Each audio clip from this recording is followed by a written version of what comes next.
بسم اللہ الرحمن الرحیم. میں شاہد انجم اور آپ میرا یوٹیوب چینل دیکھ رہے ہیں ایس اے نیوز. آج ہم بات کریں گے فلسطین اسرائیل جنگ کی.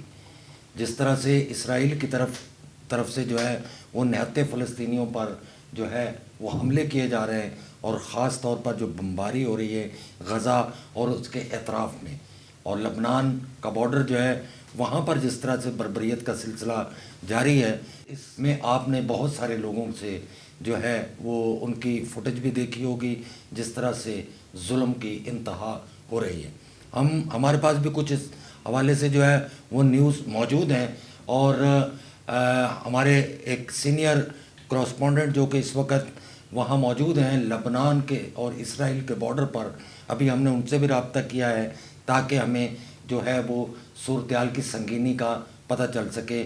تو ہم بات کریں گے طارق حبیب جو کہ یہاں سے پاکستان سے جو ہے وہاں گئے ہیں، تو ان سے ہم بات کریں گے. طارق بتائیے گا وہاں کی کیا صورتحال ہے؟ جی دیکھیں شاہد بھی، معاملہ یہ ہے کہ یہاں پر مسلسل اسرائیل کی طرف سے شیلنگ جاری ہے. ابھی اس وقت ہم یہاں جنوبی لبنان میں موجود ہیں. یہ ایک چھوٹا سا قصبہ ہے، یہ میرے عقب میں آپ اسرائیلی آبادی بھی دیکھ رہے ہوں گے.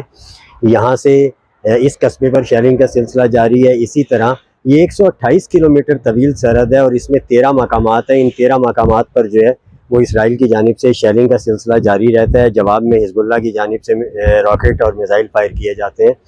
تو جنگی صورتحال بنی ہوئی ہے. جہاں تک معاملہ ہے کہ غزہ میں کیا صورتحال ہے، تو غزہ کی صورتحال انتہائی تشویشناک ہے نقصانات کے حوالے سے، کہ اسرائیلی درندگی بہت زیادہ ہے وہاں پر. لیکن اس کے ساتھ خوشائند بات یہ ہے کہ حماس، القسام اور جہاد اسلامی کے جو مجاہدین ہیں، انہوں نے اسرائیلی فوج کو ایک دفعہ موت یاد دلا دی ہے، ان کو پیچھے پھینک دیا. ایک دلچسپ واقعہ ابھی پیش آیا ہے کہ ایک اسرائیلی فوجی نے گھبرا کر اور بوکھلاہٹ میں اپنے ہی فوجیوں پر فائرنگ کر دی.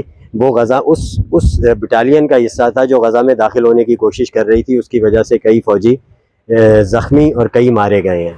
طارق حبیب موجودہ صورتحال بتا رہے تھے. ہم مزید ان سے پوچھیں گے کہ یہ بتائیے گا کہ وہاں اس وقت جو ہے جو لوگ وہاں شہید ہوئے ہیں اور زخمی ہیں، ہسپتالوں کی کیا صورتحال ہے، اور خوراک جو ہے وہ وہاں پر کس طرح سے پہنچائی جا رہی ہے، جو امدادی کام ہے وہ کس طرح سے وہاں جو ہے وہ کیے جا رہے ہیں، ان میں کیا مشکلات کا سامنا جو ہے وہ ہو رہا ہے.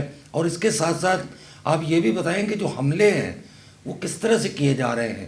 حملے رات میں زیادہ کیے جاتے ہیں، دن میں زیادہ کیے جاتے ہیں، تو اس کے بارے میں ہمیں تھوڑی سی ڈیٹیل ذرا بتائیے گا. دیکھیں جی، یہ جو آپ نے بات کی کہ انسانیت کے ساتھ کیا معاملہ ہے، اسرائیل کسی انسانیت کو جانتا نہیں ہے. اسرائیل کی انسانیت نہیں ہے، اخلاقیات نہیں ہے، اور جو درندگی اس نے غزہ میں دکھائی ہے، اس کے بعد اسے ملک تسلیم کرنے والوں پر جو ہے وہ شک ہونے لگتا ہے کہ وہ اس دنیا کا حصہ ہیں بھی یا نہیں ہیں، اور وہ کن اخلاقیات کے قائل ہیں.